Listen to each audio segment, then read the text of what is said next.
My mom called me useless in front of everyone, so I pulled out my phone and read out every dollar I ever sent her. My name's Ethan Miles, 32, from Seattle, Washington. And last Thanksgiving, my family learned what happens when the quiet one finally speaks up. Every year, Mom hosted a big dinner. Golden turkey, candles, fake smiles. My brother Aaron bragged about his Tesla, my sister Lily about her wedding, and me, the computer guy who worked from home, just sat there, invisible. Mom never missed a chance to remind everyone that I wasn't successful. "You should have been like Aaron," she'd say. "At least he became someone." I'd swallow my pride.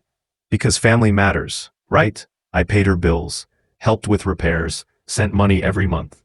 Never asked for thanks. But that Thanksgiving night, she crossed the line. We were halfway through dinner when she looked at me and said, loud enough for everyone to hear, "Ethan, you're the most useless child we have." The room froze. Forks stopped moving. Even Dad looked shocked. For a second, I couldn't breathe. Then something inside me just broke. I leaned back and said calmly, "Then stop asking me for money." Her smile faded. "Excuse me?" I pulled out my phone, unlocked my banking app, and started scrolling. Everyone stared as I began to read. January 14, $450 for your new washer.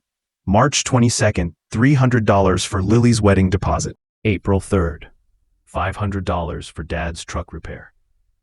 July 19th, $600 for Aaron's loan. Each line hit harder than the last. October 2, $1,200 for property taxes. Finally, I looked up. "That's $8,000, Mom. From your useless son." The silence was heavier than the air. Aaron looked away. Dad whispered, "Son, let's not do this here." I said, "No, Dad. Let's do it right here. I'm tired of being your punching bag while paying your bills." Mom's face went pale. "Ethan, I didn't mean it like that." I nodded. "Yeah, you did. You've meant it my whole life." I stood, grabbed my jacket, and said, "You can keep your pride, Mom.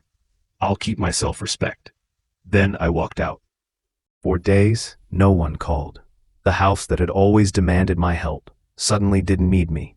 Until my sister texted, "Ethan, Mom's been crying. She feels awful." A week later, Mom called. Her voice trembled. "I'm sorry, Ethan. I was wrong. I just felt like I failed as a mother." I was silent.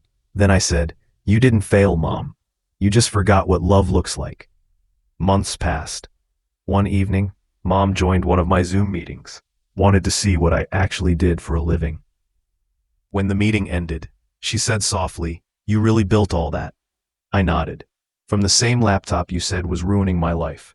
She smiled, this time with tears in her eyes. "I guess I was wrong. You're not useless, Ethan. You never were."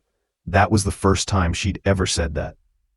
Next Thanksgiving, I almost didn't go, but Lily convinced me. The table looked the same, but the air felt different. Halfway through dinner, Mom raised her glass. "Last year, I said something terrible to someone who didn't deserve it. I was wrong. Ethan, you've done more for this family than any of us realized."